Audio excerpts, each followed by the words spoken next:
The moment my ex looked the judge dead in the eye and said, "She's unstable. She lies to our daughter. I want full custody." I felt the air leave my lungs. He said it so calmly, like he was stating a fact. And the judge, she looked like she believed him. I wanted to speak. I wanted to scream, cry, explain something, but nothing came out.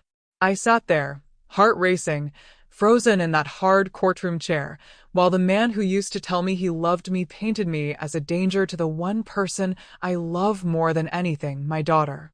Mila sat behind me, holding my mother's hand. She's only 7, but she watched everything, her wide brown eyes locked onto mine. She could see it. She could feel it. I was drowning and no one was throwing me a rope. Damon, my ex-husband, wore a navy blue suit like he was about to give a TED Talk. Calm, smooth, perfectly rehearsed.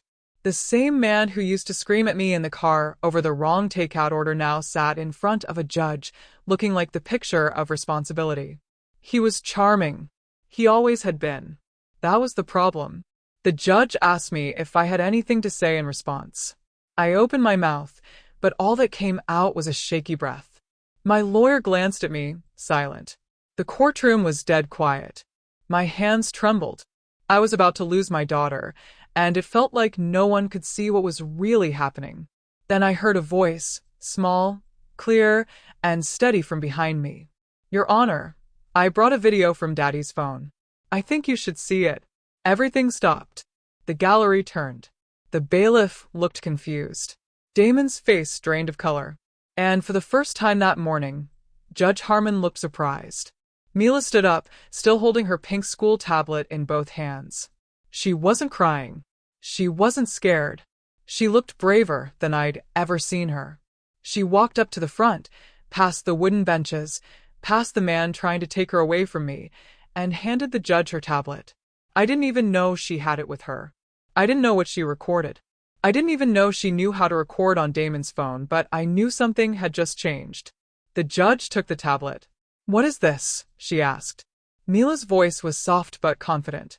"From last weekend, Daddy said those things when I was supposed to be asleep, but I wasn't. I heard him, and he was really mad. And I thought, if you didn't believe Mommy, maybe you'd believe him." My heart cracked open. My daughter had done what I couldn't. She stood up. She spoke the truth. And suddenly the courtroom, the place where I felt the smallest, belonged to her. Before the courtroom, before the suit and the silence and the judge's cold eyes, before the video, there was just us, me and Mila. Our apartment wasn't big. It had 2 bedrooms, 1 bathroom, and the kind of creaky floors that groaned every time you crossed them after 10 o'clock at night. But Mila didn't mind. She loved it. She called it our nest. She said the pink curtains in her room made it look like the inside of a cotton candy cloud. Most nights she'd lie on her bed with her stuffed penguin Pepper and ask me to read 2 stories instead of 1. I always said yes. I worked from home as a freelance graphic designer, which paid just enough to keep us afloat. My mom, Carolyn, lived a few blocks away and helped watch Mila when I had deadlines. She's the kind of mom who doesn't always say the right thing but always shows up. She'd bring lasagna unannounced, scrub my bathroom when I wasn't looking, and tell me, "You're doing better than you think, Arya." And for a while, I believed her. Mila was 7, smart, soft-hearted, and observant in ways that made adults uncomfortable. She asked questions that made you think twice before lying. She once caught me crying in the kitchen late at night and didn't say anything. She just brought over her blanket and wrapped it around my shoulders. That was the kind of child she was. Our favorite thing was the truth jar. I started it when Damon and I first split. I told her that anytime she had a question or wanted to talk about something confusing or scary, she could write it down and put it in the jar. We'd read 1 note together each night. Some were silly. Why do people snore? Others cut deep. Will Daddy stop loving me if I stay with you? I told her the truth. Always, no matter how much it hurt. The divorce hadn't been clean. Damon wanted control more than he wanted custody. He agreed to joint custody on paper, but in practice, he pushed for more. He questioned every parenting decision I made, criticized what I fed her, complained if I picked her up 2 minutes late, and during his weekends, Mila would come home withdrawn and quiet. Sometimes she wouldn't talk to me at all until Tuesday. I brought it up in court, but Damon knew how to present himself. He was a former college athlete turned sales executive, the kind who made people laugh and remembered everyone's name. He wore confidence like a second skin. In public, he was all smiles. In private, he could snap over spilled juice or a missing charger. I kept track. I documented everything. Emails, messages. I had a folder full of texts where he accused me of being unstable, where he called me names no child should hear their father use about their mother. But I never showed those to Mila. I thought I was protecting her. One night, after a particularly tense drop-off, Mila asked if I ever got scared around Daddy. I paused. She looked down at her cereal and said, "I do, but I think I'm not supposed to say that." That night, I couldn't sleep. I stared at the ceiling and wondered if I had failed her by not fighting harder, by trying too hard to keep things peaceful. A few weeks later, Damon filed for full custody. He said I was emotionally damaging Mila, that I lied to her about him, that I couldn't provide stability. His lawyer submitted statements claiming I was erratic, unreliable, and mentally unfit to co-parent. When I read those documents, my hands shook. I had to sit on the floor. Carolyn sat beside me, held my wrist, and said, "You have the truth." That's enough. I wanted to believe her, but in court, truth isn't loud. It's buried in evidence and twisted into strategy. Damon's lawyer painted a picture of a woman unraveling. My lawyer told me not to get emotional, not to speak unless asked, not to interrupt. But inside, I was screaming. Mila saw it all. Every tear I tried to hide. Every time I whispered, "It's going to be okay." Even when I wasn't sure it would be, I didn't know she was watching that closely. I didn't know she was listening. I didn't know she was planning anything at all. She was only 7. But somehow she understood what none of us had said out loud. She knew the truth mattered, and she knew the court needed to see it for itself. The custody hearing was set for a Monday morning. I barely slept the night before. Mila had fallen asleep clutching Pepper, her stuffed penguin, and I sat beside her bed until sunrise, just watching her. My chest felt heavy, like something was pressing down on it. I knew this wasn't just a legal matter. It was a fight for her life as she knew it, for the one thing I had poured every piece of myself into protecting. That morning, my mom came with us. She wore her church scarf, the silky one she only pulled out when she needed courage. I think she knew I didn't have much left in me. Mila wore a blue dress with sunflowers on it and packed her school tablet in her backpack like she always did. She didn't say much in the car. She just stared out the window, humming a tune I didn't recognize. When we walked into the courthouse, Damon was already there. He was wearing the same navy suit he wore to our wedding rehearsal dinner. Only this time, there was no warmth behind his smile, just calculation. His lawyer stood beside him, clipboard in hand, perfectly groomed, speaking in low tones that sounded rehearsed. Damon turned and looked at me, then at Mila. He smiled and waved like nothing was wrong. Mila didn't wave back. The courtroom felt like a stage. Everything polished and cold. My name was on the docket. Damon's too. But the person being judged wasn't just me. It was the version of me he had created on paper. When Judge Harmon entered, the room fell into a quiet tension. She was tall, middle-aged, and didn't waste time. She looked directly at Damon's attorney and said, "You may begin." His lawyer started painting the picture immediately. He described Damon as a stable father. He brought up his consistent job, his clean home, his efforts to shield Mila from Arya's emotional unpredictability. He presented texts between Damon and me taken completely out of context. In one, I told Damon I was overwhelmed and exhausted. He framed that as evidence of mental instability. In another, I asked him not to raise his voice around me. That was twisted into a claim that I was controlling and manipulative. I sat there while the person I had once shared a life with turned everything I'd ever said into ammunition. Damon added his own voice when asked. "She's not well," he said, calm and collected. "She tells her daughter I'm the bad guy. She confuses her. She makes Mila afraid of me." I don't want to take her away out of spite. I'm doing this to protect her. Protect her. That word hit me like a slap. Judge Harmon looked at me. Miss Lennox, do you have a response? I opened my mouth, but nothing came out. The words were in my chest, pounding to be released, but my voice betrayed me. My heart raced. My tongue felt heavy. All I could do was look over at Mila, who sat behind me, her little legs swinging off the bench. She gave me a look I'd never forget, worried, but not afraid. My attorney cleared his throat and offered a weak response about my emotional resilience and how overwhelm is a natural part of single parenting. It wasn't enough. It didn't scratch the surface of what was really happening. No one mentioned the time Damon cursed at me on the phone while Mila was in the room. No one asked why Mila started bedwetting again after his weekends. None of that made it into their version of the story. The judge nodded slightly, scribbling notes. And then Damon stood again and said, "Your Honor, I want full custody. I believe my daughter is being emotionally harmed, and I don't think shared custody is in her best interest anymore." I felt the walls closing in, my breath shortened. My hands clenched the arms of my chair.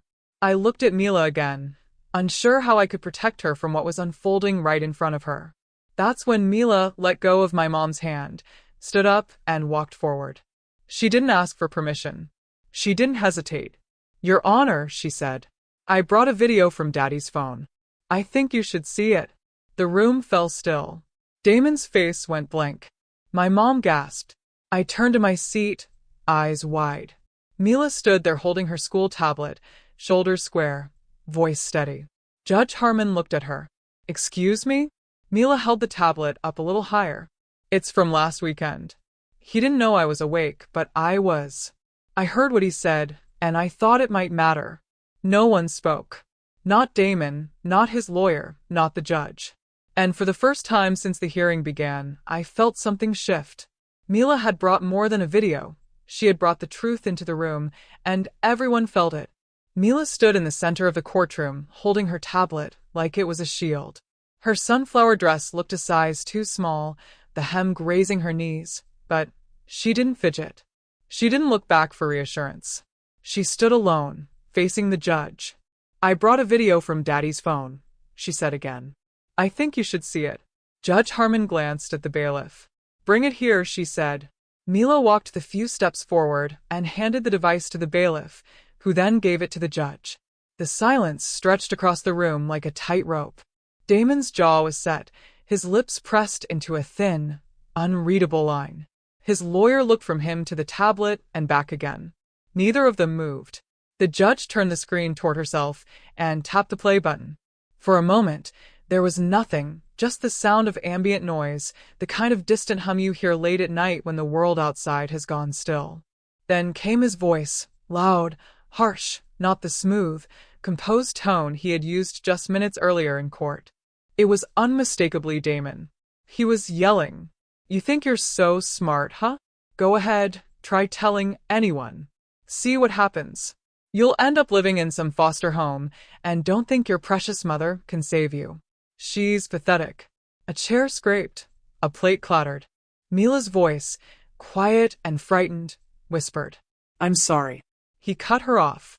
"Don't talk back. You're lucky I even let you come over. If you say a word to her, I swear." The judge hit pause.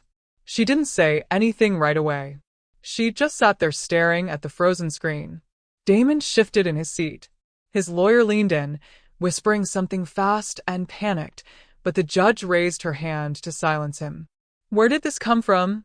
she asked, her voice even. Mila answered without hesitation. "He left his phone on the couch. I heard him yelling. I wanted to record it. I was scared, but I thought if someone heard it, maybe they'd believe me and Mommy." My chest tightened. My daughter had been scared. She had made a plan, and she had followed through with more courage than most adults I know. I wanted to run to her, wrap my arms around her, tell her she should never have had to do any of this. But I stayed in my seat because this moment belonged to her. Damon spoke up, his voice suddenly forced and defensive. "Your Honor, that recording is taken completely out of context. I was disciplining her. She was misbehaving and enough," the judge said. Her voice wasn't loud, but it cut through the room like a blade. Damon stopped talking immediately. Judge Harmon turned to Mila. "Thank you for being brave," she said. "You can go back to your seat." Mila nodded and walked back, her steps slower now, the weight of the moment beginning to show in her shoulders. My mother pulled her into her lap and held her tightly. The judge looked at me.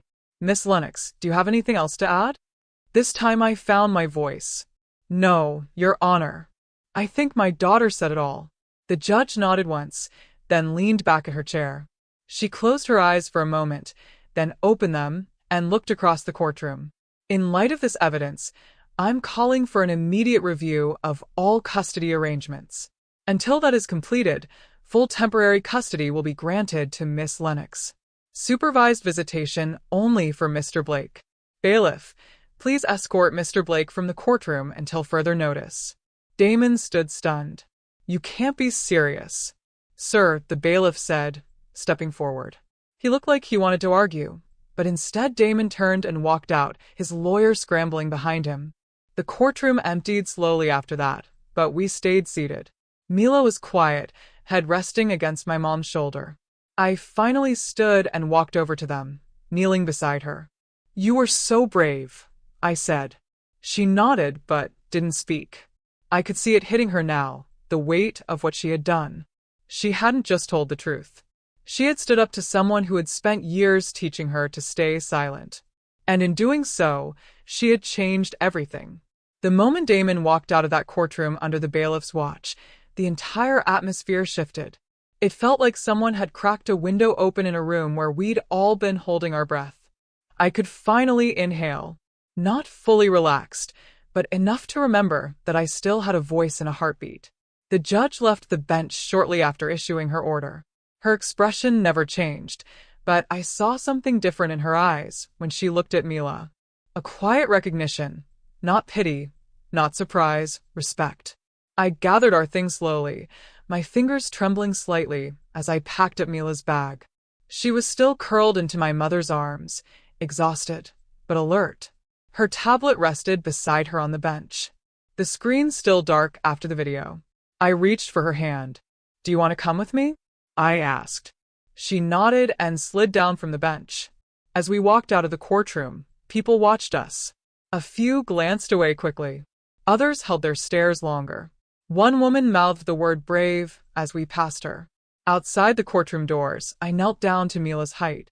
My hands rested gently on her arms. "Are you okay?" She shrugged, then finally said, "I didn't want to do it, but I had to." "I know," I said. "I'm so proud of you. You shouldn't have had to carry that alone." She looked down at the floor. I didn't know if they would believe me. My throat tightened. They did. Because you told the truth, and because you were strong enough to stand up when no one else could. Mila looked up at me, her eyes glistening with quiet tears. "Does this mean I don't have to go back to Daddy's house?" I pulled her into my arms, holding her as tightly as I could without breaking her. "You're safe. That's what matters." The court officers gave us a few more instructions, including a temporary supervision schedule for Damon. He would be evaluated by a court-appointed counselor before any further access to Mila. It wasn't over. There would be more hearings, more documents, more days in courtrooms that felt like battlegrounds. But the hardest part was behind us. That afternoon, we went straight to my mom's house. I didn't want to be alone. I didn't want Mila to go back to our apartment and feel the silence that sometimes echoed too loudly in small spaces. My mom made soup, even though it was warm outside. She always made soup on emotional days. She said it gave her something to stir when everything else felt out of control. Mila sat at the kitchen table drawing a picture with crayons while I filled out more court paperwork on the couch. At one point, she walked over and handed me what she'd made. It was a picture of 2 hands holding a heart. Underneath, she wrote in big, uneven letters, "Truth is brave." I cried then. Not the quiet, hidden kind, but the kind that comes from deep inside your chest when the pain has finally found its exit. Mila didn't say anything. She just sat beside me, leaning her head against my arm. That night, before bed, we went back to our truth jar. It had been collecting dust for a few weeks. I held it in my lap while Mila sat across from me on her bed. Do you want to go first? I asked. She shook her head and pointed to the folded note on top. I opened it and read aloud. What happens when the truth hurts people? I looked up at her. Did you write this? She nodded. Her voice was quiet. I didn't want to hurt Daddy. I just didn't want to be scared anymore. I reached across and took her hand. The truth can hurt sometimes, but silence hurts more. What you did today didn't hurt anyone. You protected yourself. You protected us. That's not wrong. She stared at the jar for a few seconds, then whispered, I think we should keep doing this. We will, I said. Every night. That night, after she fell asleep, I walked into the living room and stood by the window. The street lights flickered outside. Cars passed. Life went on. But everything inside our world had changed. Damon no longer controlled the narrative. He no longer controlled Mila's voice. And for the first time since the divorce, I felt like I could breathe deeply, knowing that I wasn't alone in this fight anymore. My daughter had stepped into a world far too heavy for her years. And she didn't just survive it, she changed it. The final custody hearing happened 4 weeks after the day Mila stood up in court. By then, everything had changed. The court-appointed counselor who interviewed Damon filed a detailed report. It outlined controlling behavior, emotional instability, and a concerning lack of empathy for Mila's well-being. He denied everything, of course, but the video spoke louder than any of his words ever could. Combined with Mila's statement, it was enough for the court to remove his unsupervised custody rights. When the judge read her final decision, I sat quietly holding my breath again. But this time, it wasn't from fear. It was from hope. Full physical and legal custody was granted to me. Damon would have strictly supervised visits twice a month at a neutral center with trained professionals. There would be no overnight stays, no more closed-door weekends, no more whispered threats. Mila's voice had shattered that illusion forever. We left the courthouse in silence that day. Mila held my hand as we walked down the long steps outside. My mother walked beside us, her purse swinging against her hip, eyes scanning the sidewalk for Damon, though we knew he wouldn't come near. He hadn't spoken to me since the first hearing. I was fine with that. Later that evening, we went to a small diner Mila loved, the one with the red booths and animal-shaped pancakes. She sat across from me and asked, "Is it over now?" I didn't lie. "It's safer now," I said. "We're not done growing through this, but we're not afraid anymore." She nodded and stirred her chocolate milk with her straw. "I'm glad I told." So am I. There are days I still replay the courtroom in my head. The way Damon's face changed when Mila spoke. The way her voice, clear and calm, carried more weight than any legal argument made that day. My daughter reminded me that strength doesn't always come from shouting louder. Sometimes it comes from being brave enough to speak when you're not sure anyone will listen. In the weeks after the final ruling, I started therapy again. Not because I was falling apart, but because I finally had space to process what I had survived. I realized I had spent so long trying to stay afloat that I never learned how to feel safe again. That would take time, but now I had the time. Mila began drawing more. Her sketches changed. They used to be full of houses with no windows and stormy skies. Now she draws trees with roots and kids holding hands. She drew a picture of the truth jar and taped it to her bedroom wall. Every night she reminds me to check it. One night, I pulled out a note that said, "Do brave people still get scared?" I smiled and told her yes. They just don't let fear be the end of the story. She wrote another one a few days later. "Can kids protect grown-ups, too?" I looked at her and said, "You did." I tell this story because there are women out there right now sitting in silence wondering if the truth will ever be enough, wondering if anyone will believe them over the person who knows how to perform the right version of themselves in public. I tell this story because sometimes the truth doesn't come from a lawyer or a courtroom argument. Sometimes it comes from a child who's seen more than she should have and who decides that staying quiet is no longer an option. I used to think being a good mother meant shielding Mila from everything hard and painful. Now I know it means standing beside her through it, teaching her to tell the truth, letting her see me cry, then showing her what it looks like to get back up. We still have our hard days, but they don't define us. We are not the scared versions of ourselves that Damon tried to trap us in. We are loud when we need to be. We are quiet when we choose to be. And we are free. Mila saved us both that day. She didn't just bring the truth into that courtroom. She brought the light. And for the first time in years, I didn't feel like I was losing her. I felt like I was meeting her for the first time,